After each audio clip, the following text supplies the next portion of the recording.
Good morning, and welcome to the second webinar of the HBIAMP microscopy facility. Today, we're going to talk about digital images, basic segmentation, as well as automation badging. We're going to start on the details of what is a digital image and what does it contain. We can also see an overview of classic and modern image analysis workflows and look at a few of those steps. Throughout the workshop, we're going to be working with Fiji, so I invite you to open up Fiji and follow the steps with me.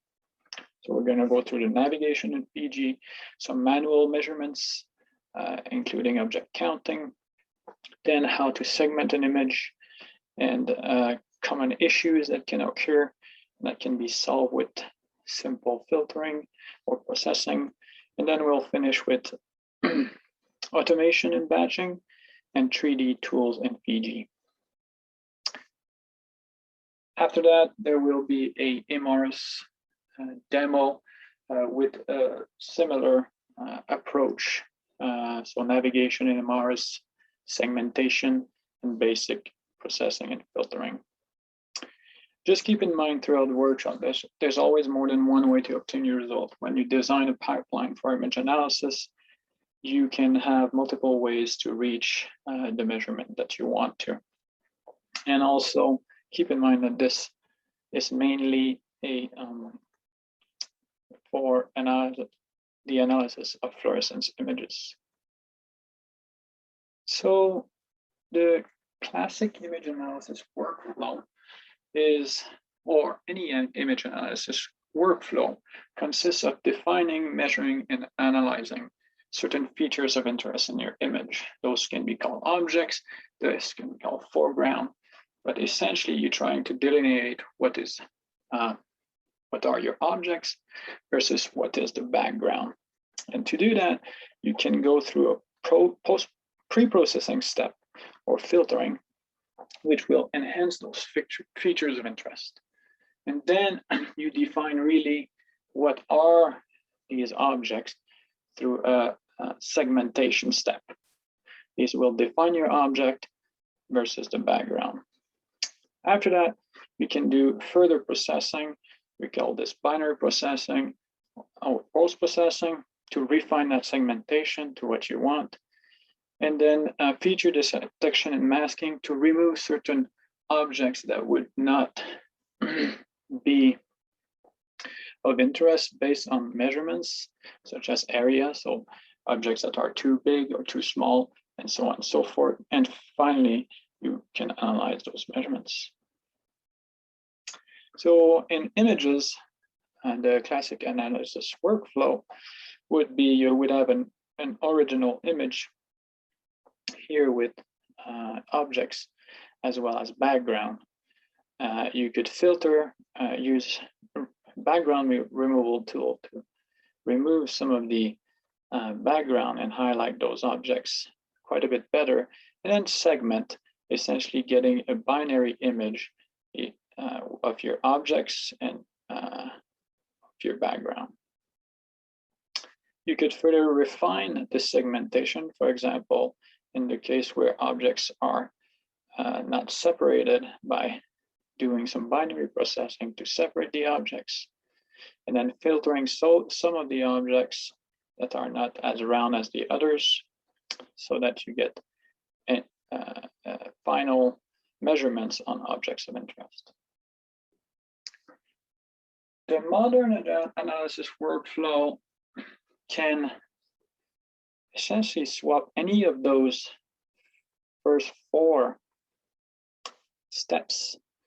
This can be swapped by machine or deep learning algorithms or classifiers that are trained, and this you end up with the features of interest that you want, and then you can measure and analyze. So the modern analysis workflow for the machine learning workflow, on the top row here, you've got an original image, or many of them, and then you annotate and say, okay, this is my object, this is my background, and so on. And then based on this, the machine learning algorithm will be trained and will learn to differentiate what are objects and backgrounds so that you end up with only your objects of interest. In the deep learning model, you essentially feed training images consisting of original images and ground truth images, which is what you want to obtain. And based on this, a model generated and the algorithm segments your objects properly. We'll move on to what is a digital image. So a digital image is an area of pixels or voxels, if it's in 3D, of different light intensities or different brightness.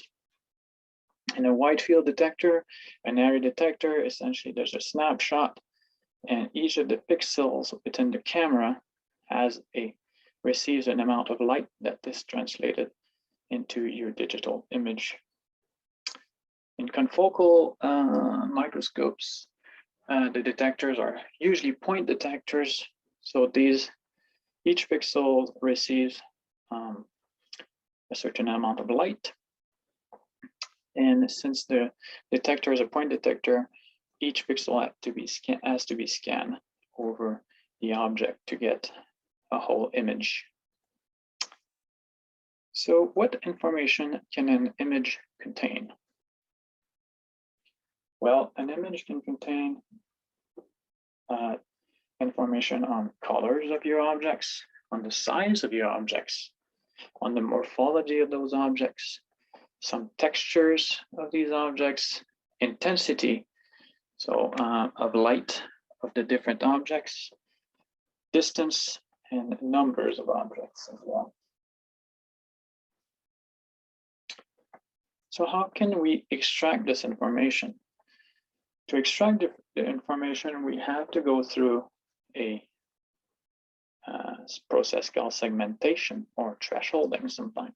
And this helps us to differentiate what are the objects and what is the background. So for example, if I have an object that's in white on a black background, when I take an image of this object might be represented by a gradient of intensity.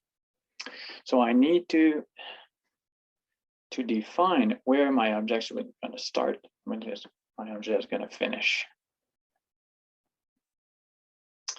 There can be also some noise around the object in the background that I'm not interested in. So I need to make sure I have the objects that I want to measure without any noise. There can be also many objects either overlapped. So in the case, for example, of autofluorescence, you can have a cell and then some autofluorescence of the tissue within the tissue into which the cell is. And you can have a combination of all of this. So that would be a combination of noise, tissue, and many other objects that you need to separate from each other and the background. All of the information that the image contains can be used to define the objects or to better define the objects. But to do that, you need a quality image. So what is a quality digital image? A quality digital image has key properties. First, it has the right resolution. Second, it has a wide dynamic range. And third, it has as high as possible signal to noise ratio.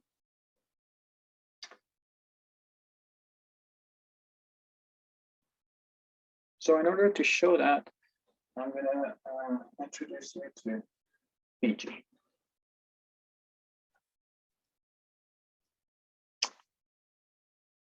So Fiji, just a quick overview, has a menu bar here. And so in the file menu, you will often need the open to open an image, but I prefer usually to just drag my image into it, into the bar. The import menu is a very important one, and import bioformat can usually open many different formats from different microscope companies. Of course, you're going to have a save and save as to save under different format. The edit menu will have your cut and paste selections and options. In the image menu, you've got the type of image. You also have the adjust, where you're going to see the thresholding, which we're going to talk a little bit later. Okay. The crop is here as well, as well as renaming and so on.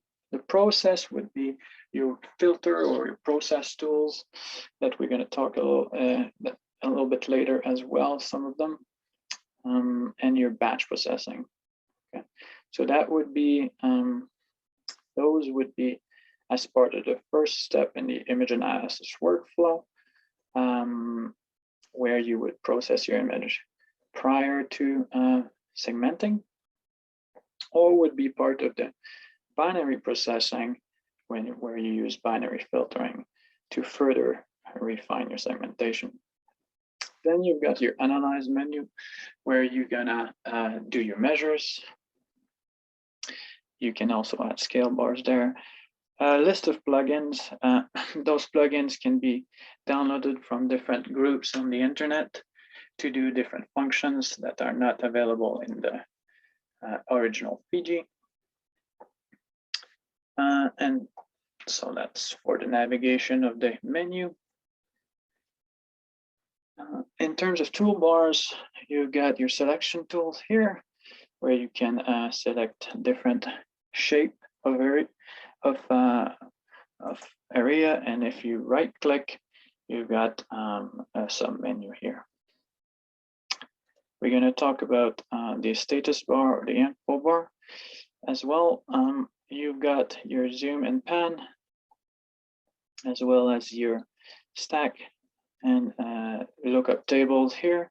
So lookup tables associate different colors with your grayscale images. Stacks are for 3D image and 4D image and so on.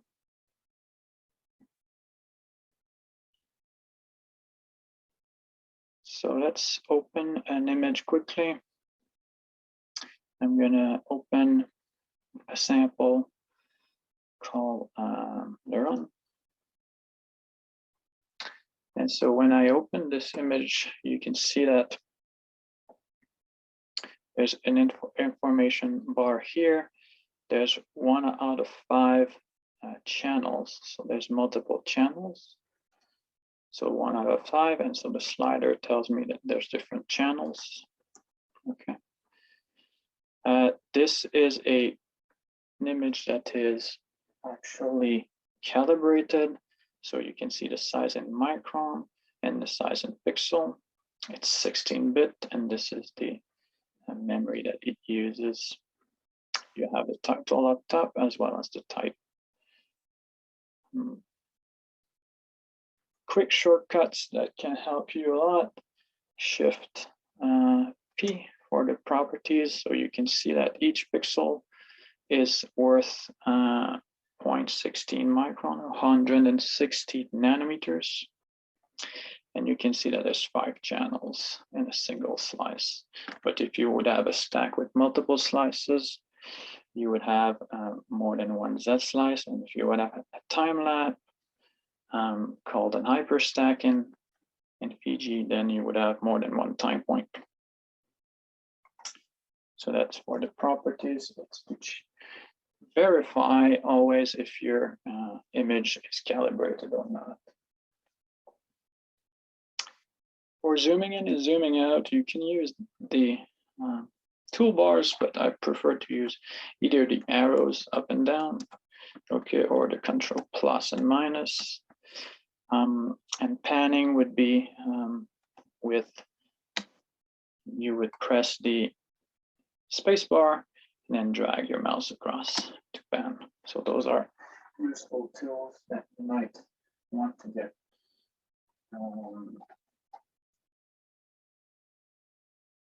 used to so that you can navigate Fiji much faster. Okay. So now that we know how to navigate Fiji, I'm going to show you a few different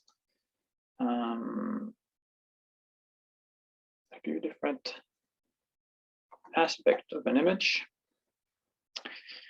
to better define what is a quality image.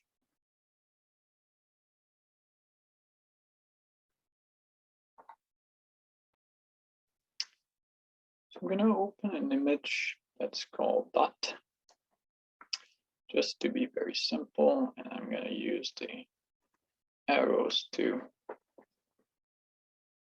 zoom in. I can see that this is 16 by 16 pixel image, so it's not calibrated because there's no dimensions. And I can again see this through my Shift B. And here it's there's no micron, it's all pixel based dimensions.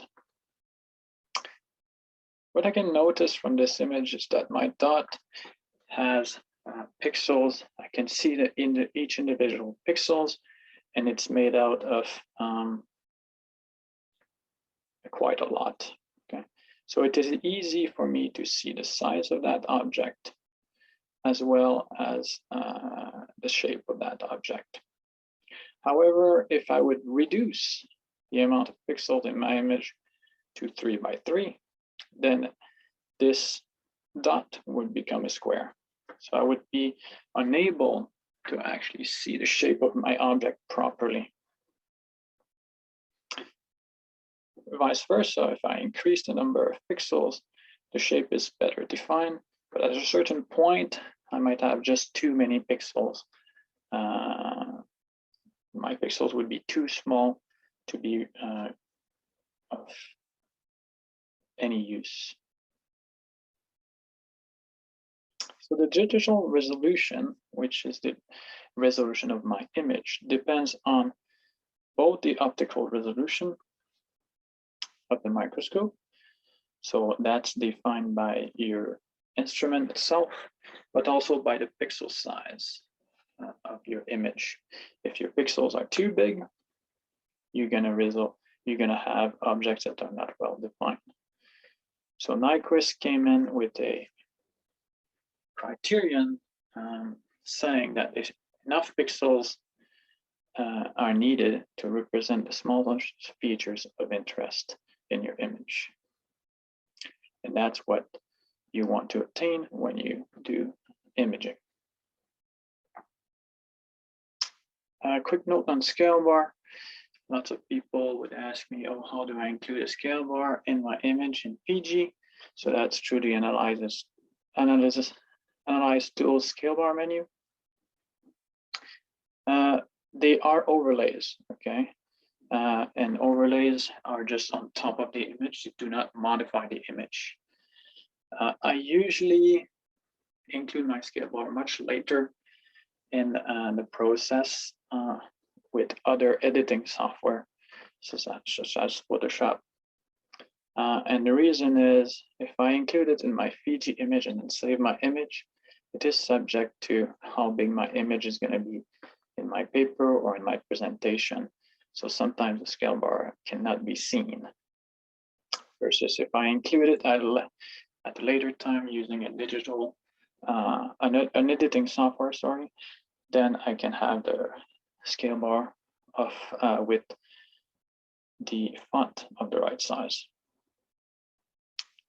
Moving on to the second characteristic of an image that makes it either good or bad, called the dynamic range.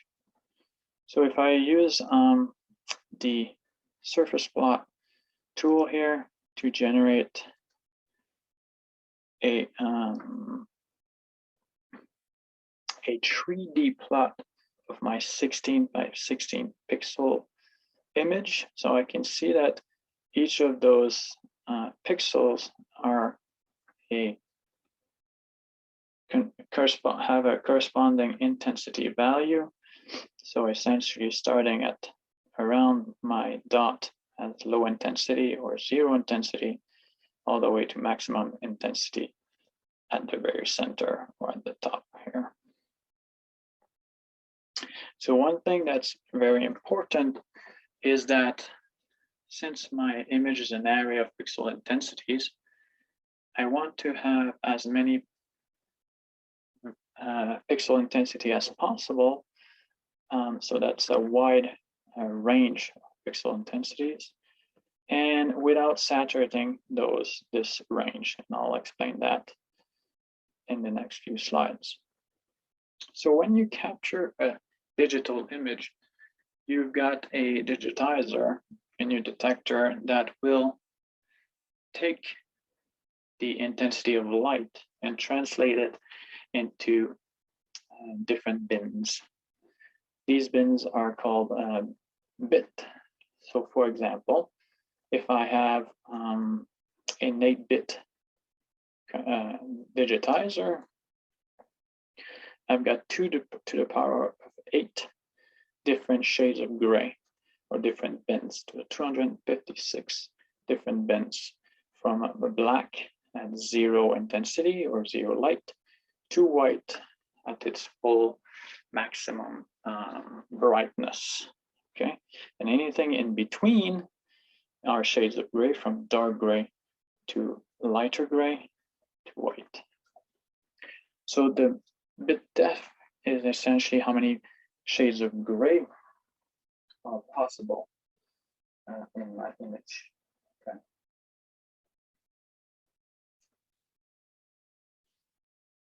The dot image has 8-bit here. Okay. So we've got black here, and I can see it in the bar here. I've got black if I hover here, versus something much brighter at 177 up top here of intensity. So out of 256. So if I would have a binary image of that dot, it would essentially be either black or white. So 2 shades of gray, so black or white. So the shape would not be as well defined.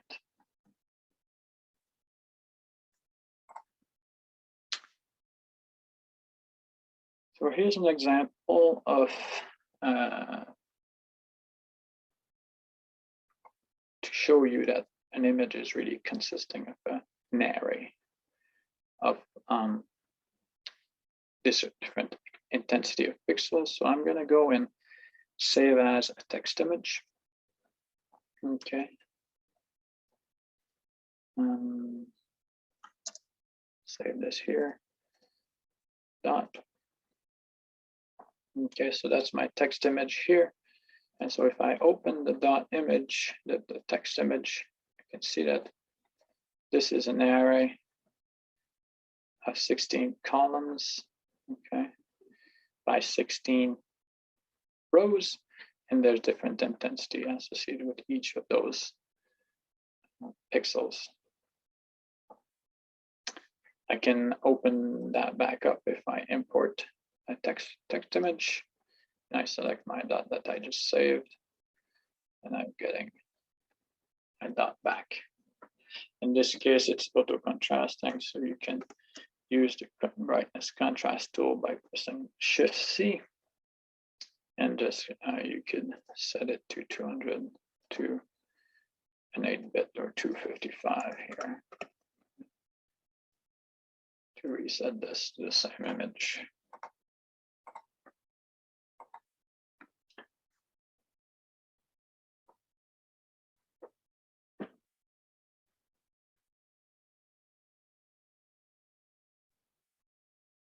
So in my area of pixels, I've got pixels with 0 intensity, pixel with 177 intensity, and an array, a range of intensity from bright to darker. Okay, And you can see that these intensities here, you barely can see with your eyes. And the reason is that I only see about 30 different shades of gray, so about 5 bits, but not the software. The software actually sees those intensities as values, okay, even though our eyes cannot distinguish them. So there is a tool to look at your image dynamic range very fast, or as a global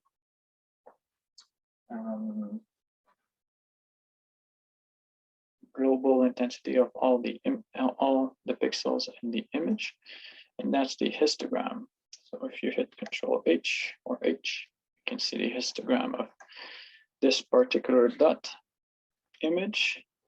And so essentially an histogram is on the x-axis you have an intensity value, and on the y-axis the number of pixels at each of these intensities. So for example, the 4 middle pixels are at 177, so that makes a bar at 177 for 4 pixels. There's 8 pixels at 155, and so on and so forth, to generate the histogram that you see. So it is important that the histogram be not saturated. And what I mean here by that is in a real image. For example, I'm going to open up a sample called fluorescent cells. Okay. I'm going to split that image. And look at the red channel only. And here I'm going to just pull out the histogram in a log. And I can see that there's some pixels that are over 255. Okay, so this means that some pixels are saturated. What this means is that if I zoom in on, it's probably those ones, I can see it here, 255 in the bar up top. I cannot make any shapes here because my detector is saturated. So it is important when you gather your image not to saturate that detector. So that's what I show here.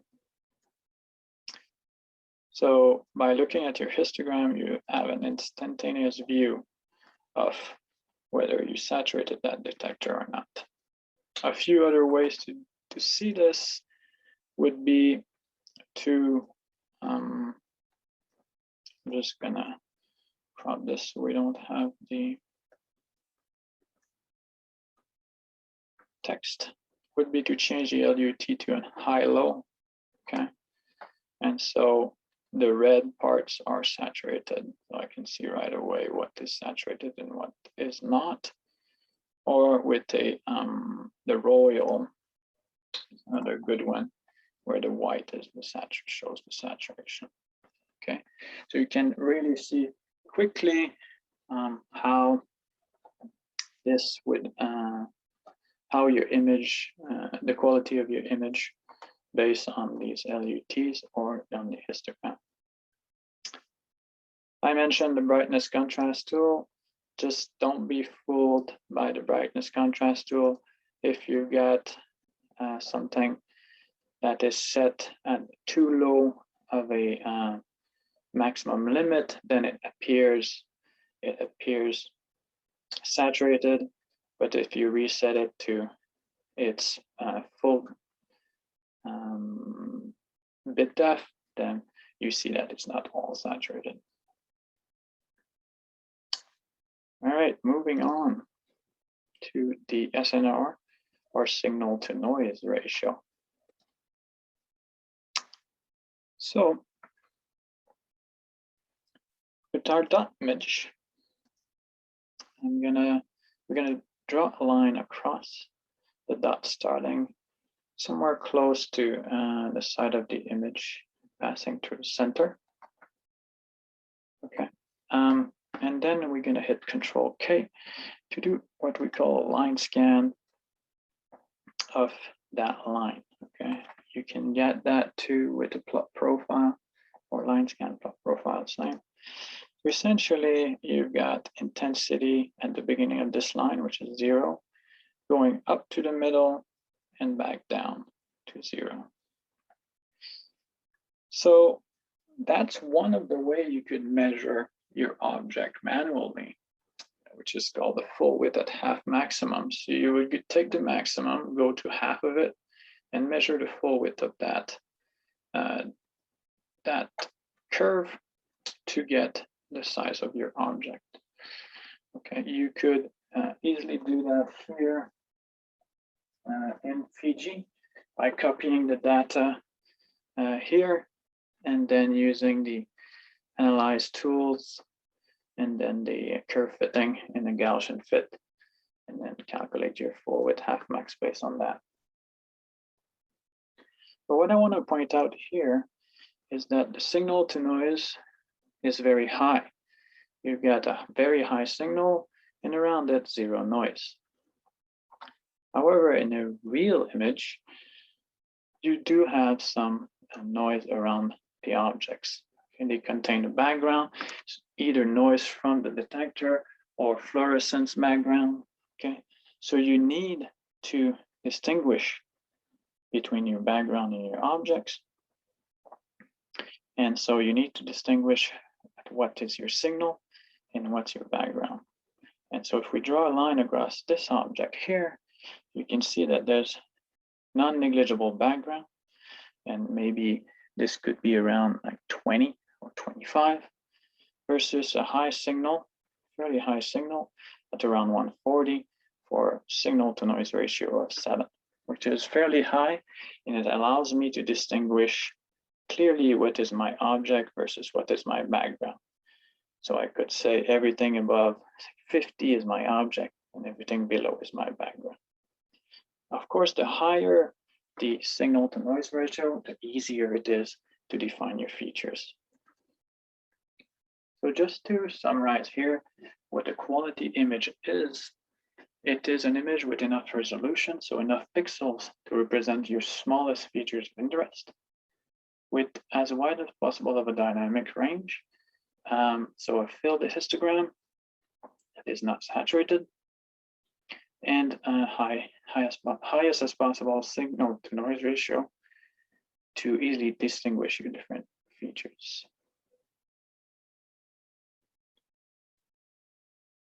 So now let's move on to really trying to extract information from our images. So here's an example of counting, which is often done. In this case, you will manually count with the plugin called cell counter. All right.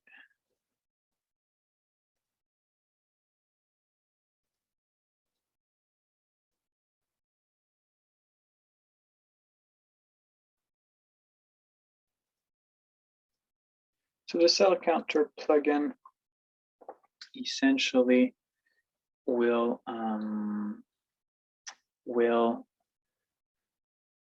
pull out a menu. You will need to initialize a counter. If you want to keep the original image, you can highlight this, initialize your counter, so it generates another image so that you don't modify at all your original image. Then you can say, okay, I'm going to use type 1 and start counting my cells. Okay. So that's and there's a bunch of functions that you can use here. So that's one way to manually count. Okay. You could also want to estimate diameters or intensity of your objects. Okay, so in this case, the diameter, you can draw a line across your object. Okay, and hit measure or Control M to measure the length of that object.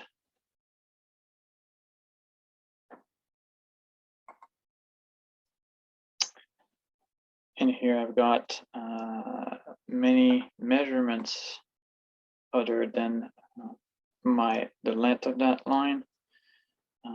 These can be set here in set measurements.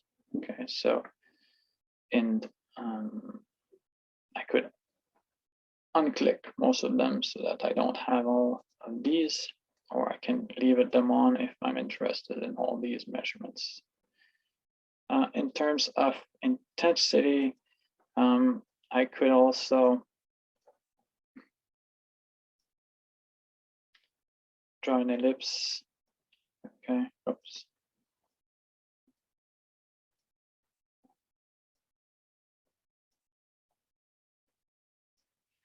On my line, I'd hit measure and say I would add the area, the mean intensity, and then because I had the ellipse in my measurement set measurements, I've got the minor and major axis measured here.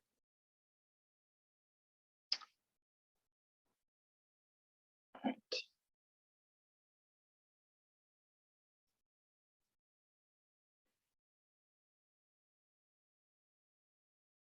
All right, moving on here, I've got an example of how to generate a second image, which is a 2-dot image. And then in this case, what I'm interested in is the distance between the 2 dots and their intensity. So I could have an ellipse, use Control T to add it to the manager. Okay, draw another one. Okay. Oops. Control T to add it to the manager. I can select them both, have them shown here. Okay, and I can hit measure, and then I would add the area, their intensity, and their coordinates, okay, in X, Y. And with that, I could easily calculate the Euclidean distance between them.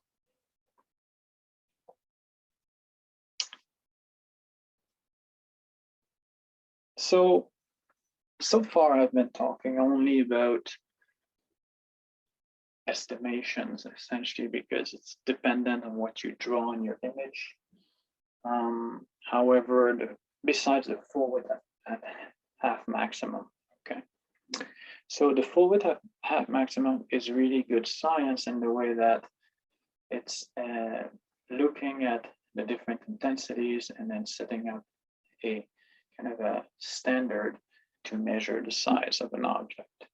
It's not very practical, however, for automated segmentation when you want to measure many objects.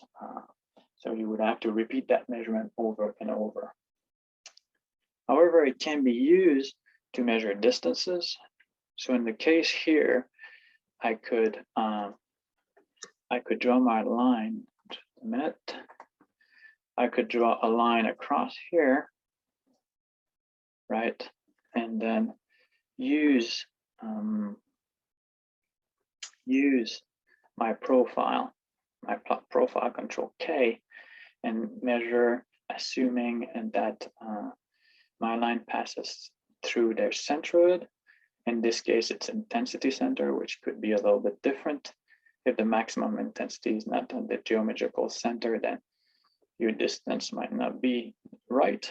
But if you assume that it is, I'm just going to hit live here, move a little bit this. So let's assume my intensity centers are my centroids.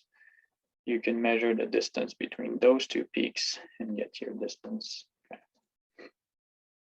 You could do that for a 2-channel image where you would have an indication of some protocolization, for example. And here, a good tool for that would be through your biovoxel toolbox, okay, and the bar toolbox, and analyze this multi-channel plot profile. But as I said, this is not an automated way to get measurements out of your image. So how do we do that?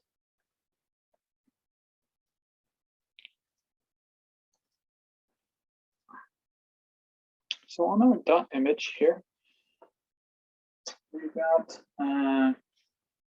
gonna perform an automated segmentation to define what is your object and what is your background.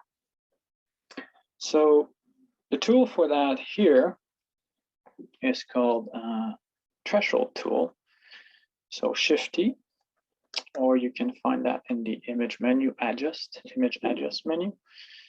And so you can see that if I press Shift T, it highlights in red some pixels of high intensity based on an algorithm called the default algorithm. So it highlights them in red. So it picks 78 as a threshold above which my object is going to be defined and below which my background is going to be defined.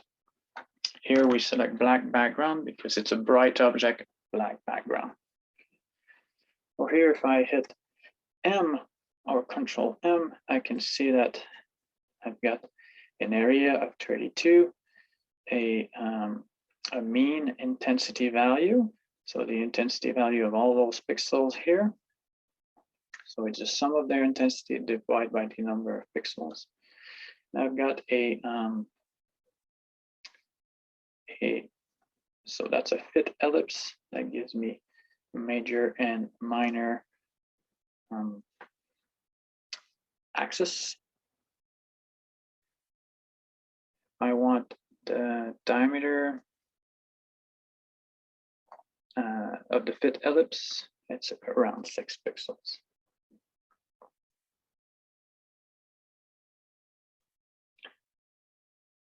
So that's the way to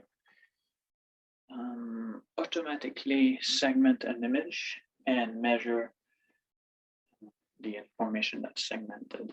Okay, so essentially the software sees now the image not as a bunch of intensity, but rather as a black or white object, non-object. So if you want to do the same but quantify many features, then you can definitely apply a similar technique. So we'll do that just now. I'm gonna let's save this. We can open a sample called Blobs, or Shift B, or open sample Blobs. Okay. And in this sample, in this image, we are gonna do the same thing. We're gonna use a threshold, and in this case, it's black objects on white background. Okay. So the threshold, we're gonna have to invert it. Okay. And in this case, because we have many objects, if we press only Control M, it will give us a condensed version of all measurements on all objects together, or an average version of all their measurements. So what we want to do is first make sure that we are measuring what we want. So for example, in the analyze set measurement, we want to measure the area, the mean gray value, for example, of each object, their centroid. Fit ellipse would be to just measure their diameter, for example. Shape descriptors are to see if they are more circular or elongated. Okay, but for the sake of clarity here, just going to use area and mean gray value. We're going to limit our analysis, our measurements to the threshold. of objects. Okay, and we're gonna add an overlay to the image once we threshold it, or once we analyze it. The second step will be, instead of Control M or measure, is going to be analyze particles. And so here we've got an option to show overlay mask so that we see which objects are picked. And we're going to want our result calculated, a summary of our result. And I'm just going to go with that for now. So you can see first all the objects that have been picked. Okay, and you see their numbers here. So there's a total and the summary of 64 objects for a total area, an average size, and a volume fraction or area fraction over the image of these objects. Okay. On the other hand, you've got the different objects from 1 to 64 with their area and their mean gray value. Okay.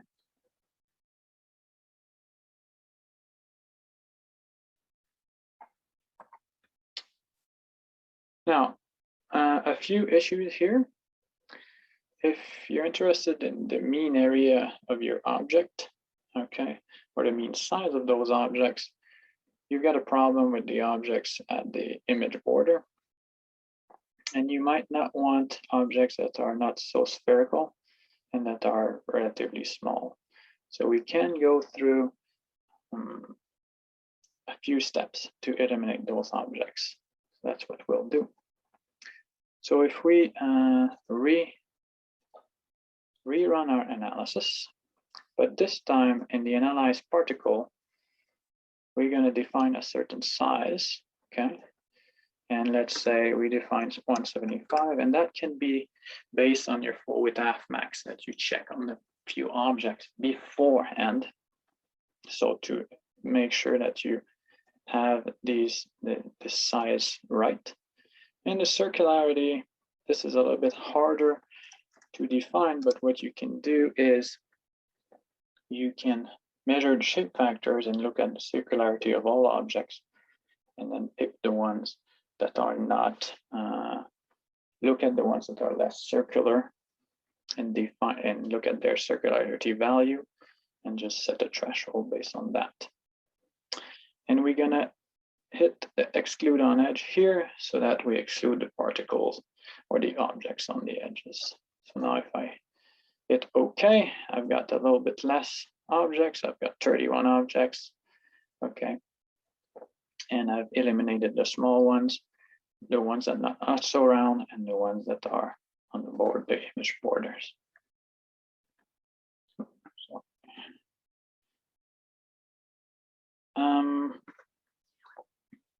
here I want to give you a quick way to estimate and counts and distance. So on that same image, I'm going to remove the overlay here and reset the threshold. Just to be similar, I'm going to invert the LUT or invert the intensity. So here, in order to count very fast the number of image, we can, or the distance between each, we can use find maxima tool in the process tool. And so the find maximum tool will put a point where there's a maximum intensity within a neighborhood. Okay. So the prominence is basically the difference that you're going to have from the high intensity to your background. Okay, so the higher it is, the more stringent it is. So the higher the difference has to be between your high intensity and your background for it to be a point. So if I put 50, then I've got, of course, less points, okay? And I can determine much better, and then you can see that it's much better to count my different objects, okay? So in this case, if I hit Control M, then I have there the coordinates of each objects, okay, as well as the total number of objects. So I can back calculate their distance, Euclidean distance.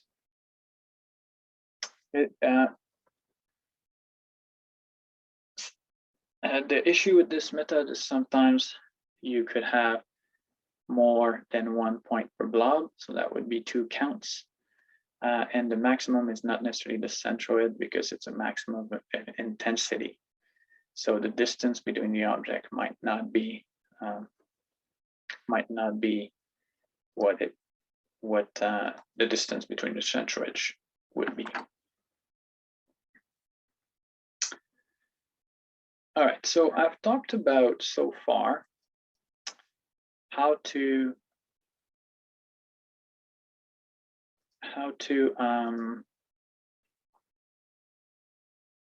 threshold with what we call an intensity-based global thresholding method. Okay, so this would mean this means that the algorithm used for thresholding the objects or segmenting my image are based on the histogram of the whole image, and basically looking at whether where there's dips and there's peaks, and figuring out which the peaks would be objects and the dips would be background. Okay. You can always go to a manual threshold. For example, if I reapply my threshold here, I could say, okay, I'm going to threshold manually to a value of 40 instead. Okay, instead of using the default algorithm, or vice versa, I could use another algorithm, for example, the max entropy, okay, instead. Now, the choice of that is up to you, but what you typically want is to have a choice that has a rationale behind it and to know the limitation of that choice. Okay. So if you go with a manual thresholding method, of course, you're usually a little bit more biased. You select the threshold. There's usually more fiddling, which means you have to check if it applies to every image, especially when there's variability. In most image, there's variability between the different image in a project. In most project, I mean. So a manual threshold doesn't really take into account this variability. And it might be less reproducible because it depends on whoever's doing or deciding on that manual threshold. An automated threshold is usually a little bit more reproducible. It is based on your image properties. So you do need a quality image as we defined earlier. It's a little bit more objective and you can easily automate this. So when you choose the algorithm, the performance of it will depend on its intended use and the image content and the quality of your image. Okay. So the intended use, each of those algorithms here, you can look at the paper that was written to define it. And if the algorithm, the images on which for which the algorithm was defined for are similar to yours or to your kind of case, then you've got a good reason to actually use such an algorithm. Okay. Of course, if you realize that it works well with your image based on your image quality, and it's also a valid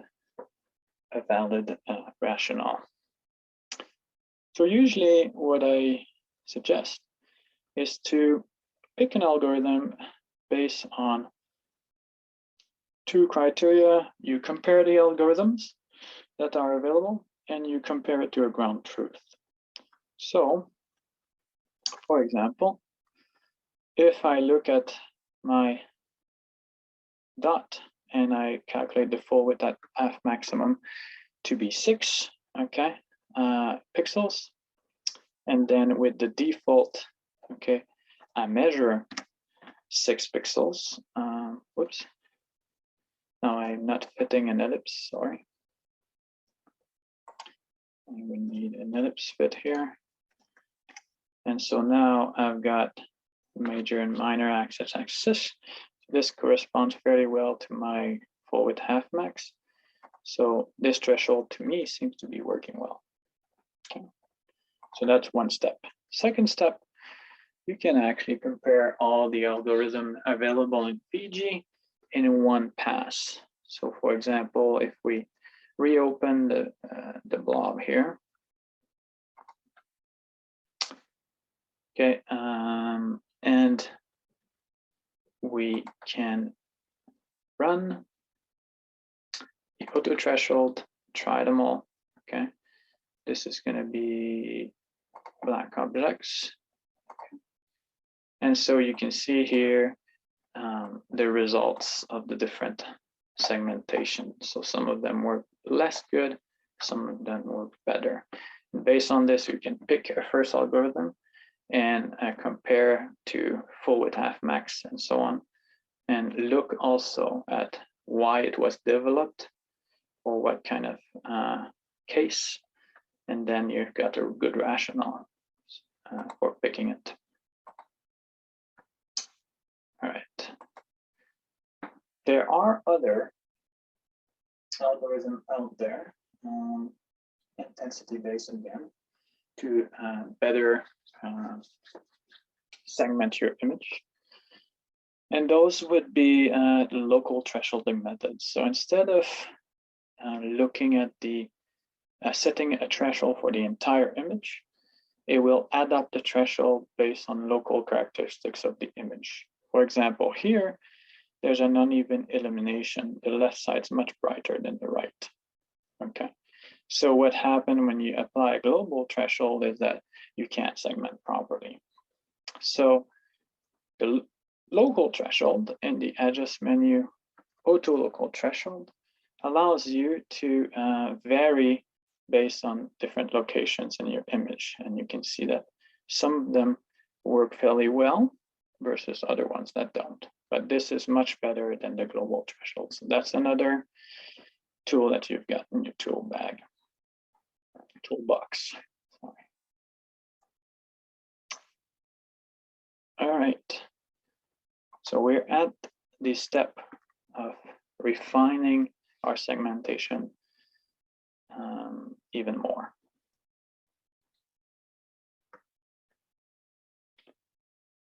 So like I said earlier, images can have noise around or autofluorescence, so on and so forth.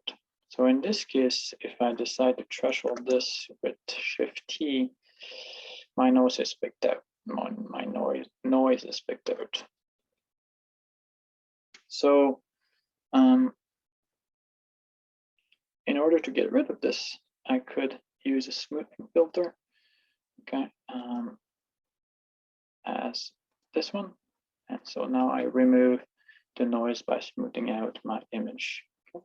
So what that effectively does is that it does change the intensity everywhere in the image. And so because it's smoothing, it's essentially averaging the local neighborhood of a pixel. It's taking the average intensity of the local neighborhood of the pixel and assigning that pixel that average value. Okay, so in effect, what it does is it removes noise and usually makes your object a little bit more uniform. Okay. So this is an easy way to get a better segmentation. So as I said, it's a pixel neighborhood that's looked at with this filtering method. And this is used by many other filters or processing tools in the process menu here, for example.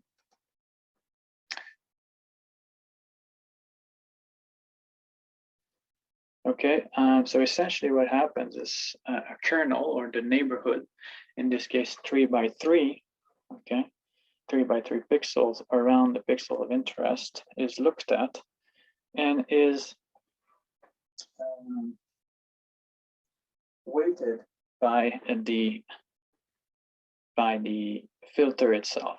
Okay, it's essentially a tensor product of the filter, and in this case it would be representative of Gaussian filter, smoothing filter.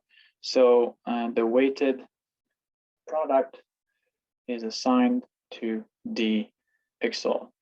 So the pixel, so the image becomes smoothed out. So the pixel is replaced by weighted average of the kernel.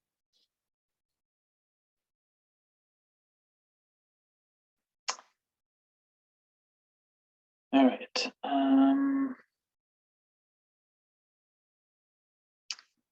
I want to also mention a few other tools. For example, in the blob image,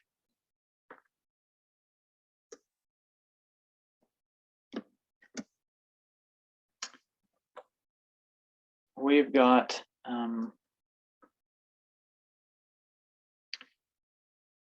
a non-negligible background. Okay, and this can be seen if you say draw your line across one of the blobs and then get your line profile. Okay, you've got background here that's non-negligible. Now what I'm going to do is I'm going to try to remove that background. So I'm going to use a tool called background subtraction. The rolling ball background.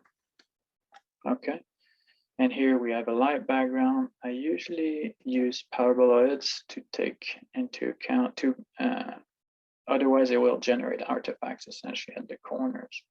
And I can see the effect of this background removal by hitting the preview button.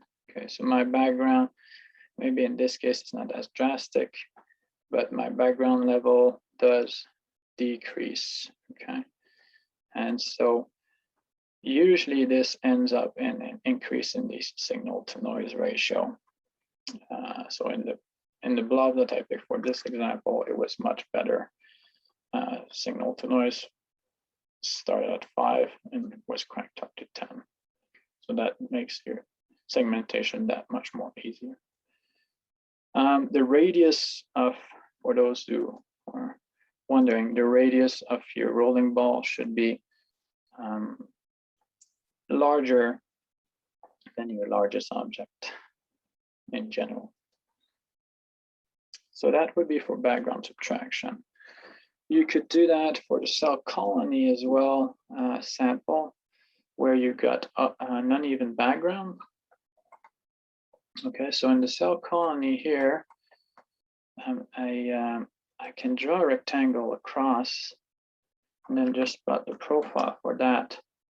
And you can see that my background is totally uneven. Okay, including the cell colony. So in order to even this out, I could also run as background correction or background subtraction. We'll talk about those filters quite a bit more in the next webinar. One last operation you could use to get a better segmentation is the object separation. So in this case, if we would be interested in those objects that are not circular in shape, assuming that these are a combination of two objects, we could use an object separation algorithm to make them into two objects. Okay, and so how we do this is essentially through what we call a watershed processing. So first thing you would do is, when I do watershed processing in Fiji, it's a binary process.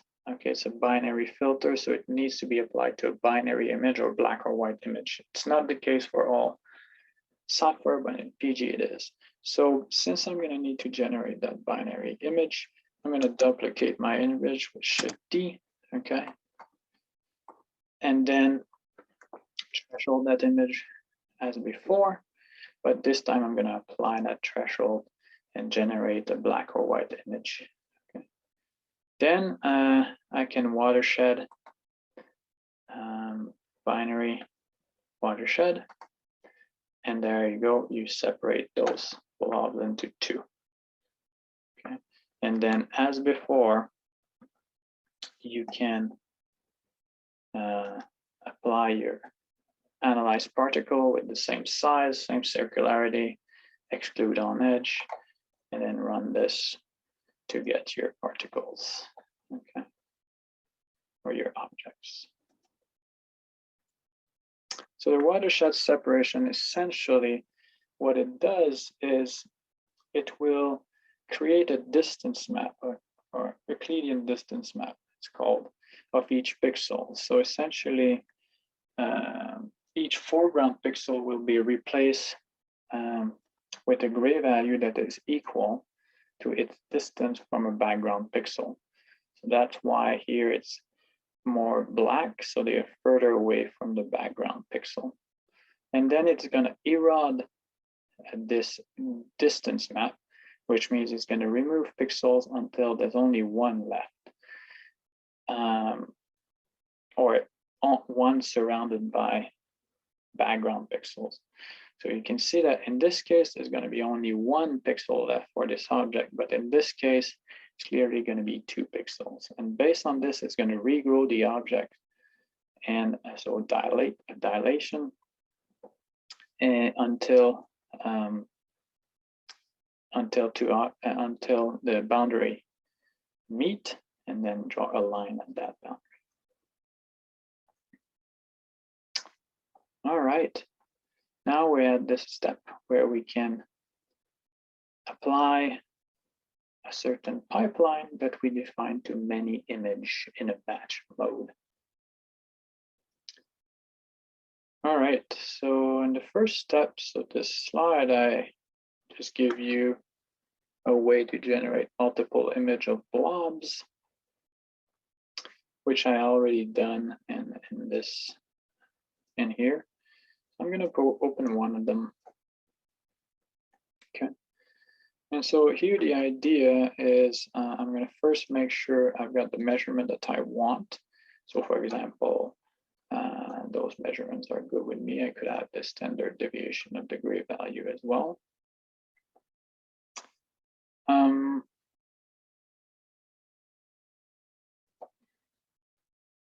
So now I'm going to record my steps. Okay, each of the steps of my pipeline in order to reuse those steps in a batch mode. So how to do that is I go in plugin macros, record. And so the recording window opens up here. I can name a macro or create a macro, name it and save it, and then put it in my plugins folder to be used at a later time. But in this case, we'll just record the steps, copy them in the batch mode, and run them over many images. So the steps would be, okay, I'm going to subtract background first. So here, everything I do will be recorded. So I'm going to subtract background, I'm going to go with 60 pixel rolling ball radius, light background, sliding paraboloid, okay. So first step is recorded. Then we're going to use our thresholding, so Shift T, okay, and just use the default, okay, automated thresholding. We will apply this so that we generate a binary. Next step is we're going to do a separate touching object by doing a watershed, separate the object. And finally, we're going to pull out the analyze particles with the same options that we had previously. And this is all recorded, okay? So now I've got this all recorded. I can control copy. I can close this. Like I said, I could save that macro and use it somewhere else. But in this case, I don't really need to do that because I want to directly process this in a batch. Okay, so process batch macro. That's what I tried before. And so now I'm going to copy that macro. Hopefully this works. So the input is going to be from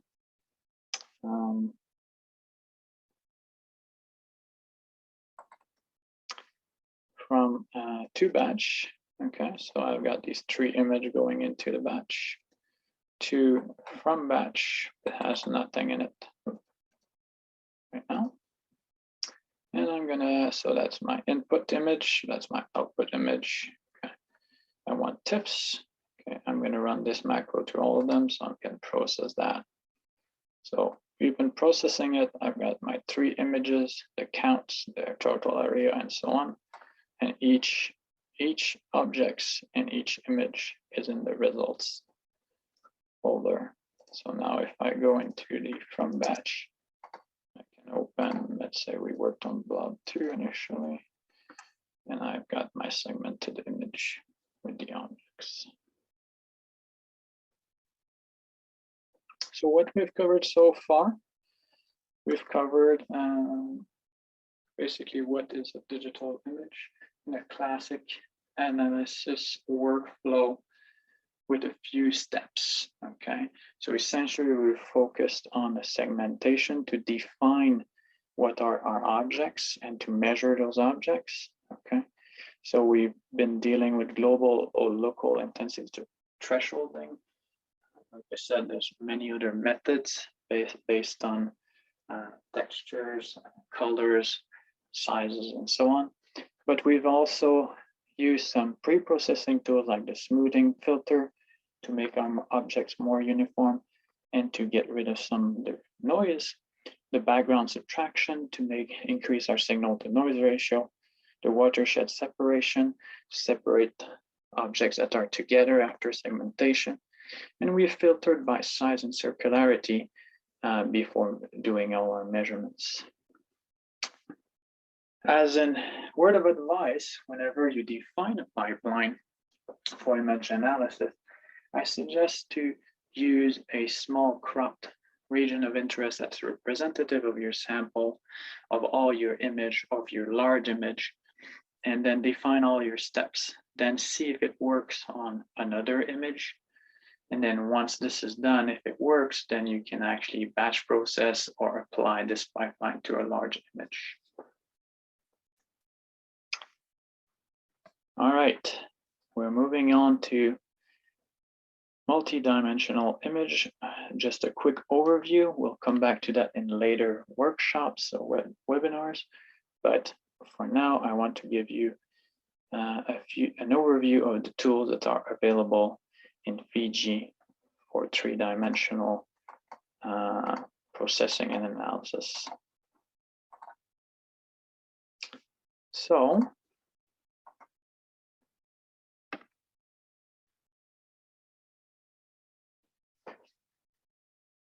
a 2D image is usually an XY image. A 3D image is a XY Z image, so it's a Z stack. So it has multiple focusing planes put together to generate that 3D image. When it's greater than 3D, we're talking about adding some times or some channels, and these are called hyperstacks in Fiji. I'm going to open the sample called organ of Kotsi here, which is a 4D stack. All right, sorry for that. I kept setting it up to a 16-bit. Even though the image is 16-bit, the dynamic range of the image is more around the 12-bit region. So I reset it to 12-bit and propagate to all channels to see my different channels here. Okay. So the first thing you want to see, you want to look at, okay, how many channels? See, okay, there's 4, 1 out of 4 in this case, and so on when I use the slider. And then there's 15 Z stacks, Z planes. Okay, we can also use Shift B to see that. Now we have many slices in the Z, more than one channel, and it is actually calibrated to a certain dimension. When you deal with multiple channels or multi-channel image, you do want to pull out your channel tool, Control or Shift Z, and this allows you to view the different channels, okay, separately, or to split or merge different channel or change your LUTs.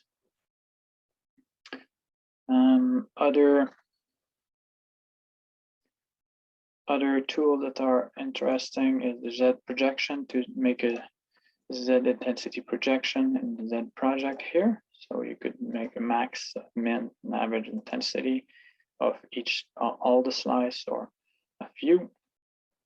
You've got the ortho viewer, which is H, and the 3D project to make animations. Okay, that would be, oops, in the stack 3D project. For visualization, you get the 3D viewer and the volume viewer. So maybe I'll give you a taste of the volume viewer. So first of all, I'm gonna just reduce the dimensionality of this image. And to do that, I'd like to just duplicate the image so I don't modify the original.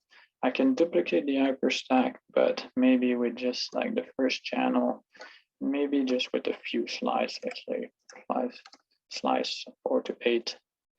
So now I've got only 4 slices. Okay. And so now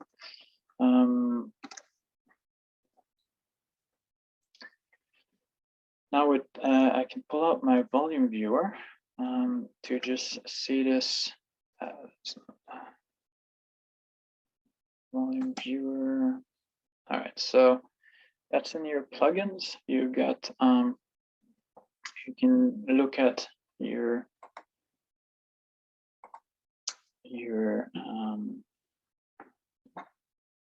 stack in 3 dimensions. So here's my stack. Okay, I can zoom in, zoom out. I've got different rendering algorithms. I can see it as a volume, or depending if I want to slice it. Okay, or I can also use the slicer here to kind of do it in a live mode. I can see my different planes, X, Y, Z, and so on. So that's just a kind of a taste of your of how the 3D would work. Okay, 3D visualization. Then you could take like snapshots and so on.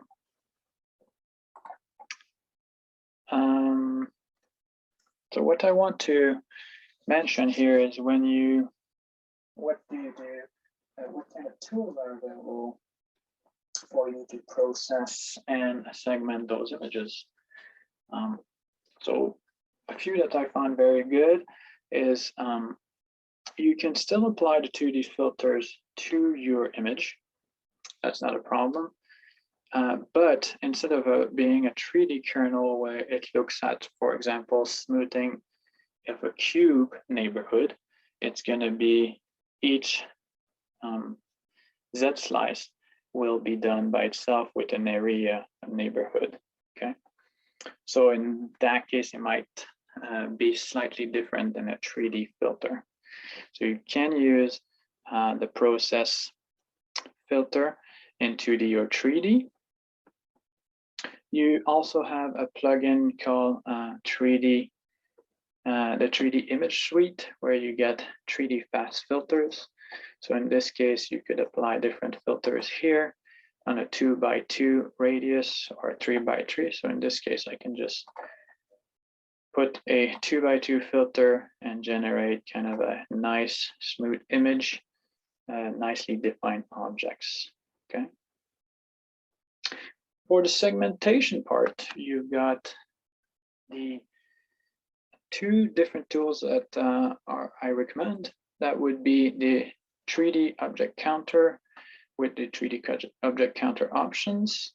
So this tool is essentially very similar to the analyzed particle in 2D. So essentially, you've got your options here, which is your set measurements, okay? And then you've got your counter, which can define a certain size. The only difference is it's based on its own threshold. Okay, so this threshold is, you don't really have choices in different algorithms like the Shift T kind of option. Okay, so this gives you a little bit less flexibility when it comes to thresholding your image, and it also applies the same threshold throughout the Z stack versus the 2D threshold or the adjust threshold tool, which takes into account each stack, each image in the stack as a different image and can vary the threshold. Okay. You've also got a plugin called 3D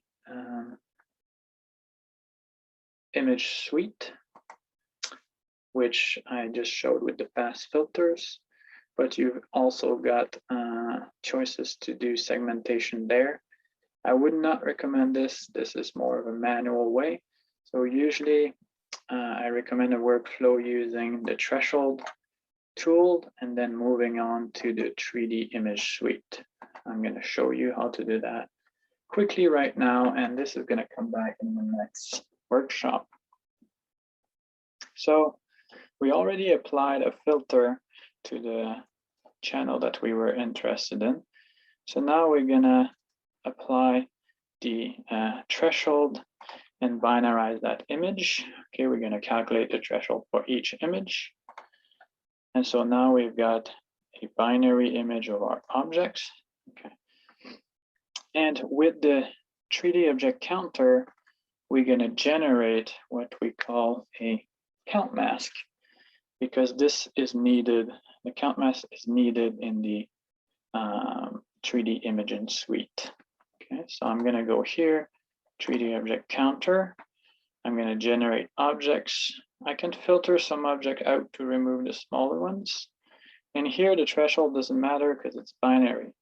Well, it matters if it's 0. Okay, but in this case, we'll just leave it as long as it picks all of our objects. So this is what a count mask looks like. Essentially, each object has a different color. So the LUT is assigned to the object. So after that, that's where you can enter the 3D manager in the 3D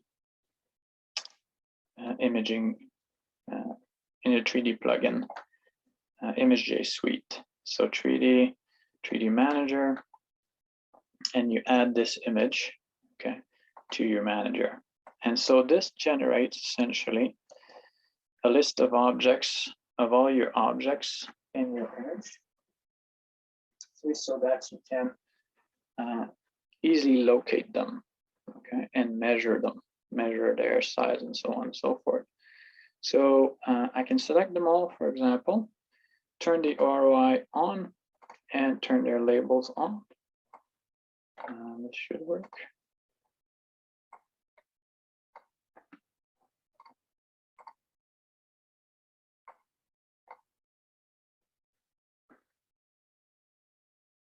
Let me see if I can just have the labels.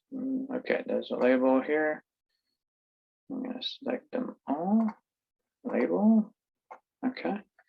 Sometimes takes a bit of time. And if I have the ROI on, I can actually select, and you can see, for example, if I select this guy, it highlights this guy. If I select this guy, it highlights that guy, and vice versa.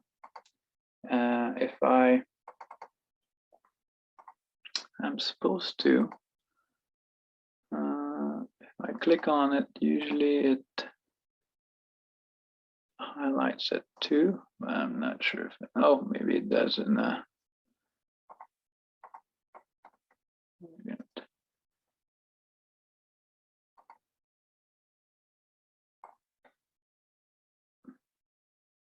it might just I thought it was on both ways that you could select in the image and vice versa, but I think that's only in the 2D like I shown earlier. So here we have 29 objects as seen in the log. Okay, and if I want to measure them, I can select all and measure their geometric property here based on what I can define in the options here. Here I have volume and mean gray value, for example. And so I've got my measurements for geometrical features. For intensity-based measurements, you would use a Quantif 3D tool, but this would need to, since this is now a mask or a kind of almost a binary image, you would need to redirect to the original image. I'll show you that in the next workshop. So just to recapitulate here, we've seen the classic analysis workflow, mainly focusing on segmentation with a intensity-based thresholding method. And we've also used some of the image information, such as size, shape, circularity, for example. All right, size, shape, and intensity to define our objects and measure their characteristics. Thank you.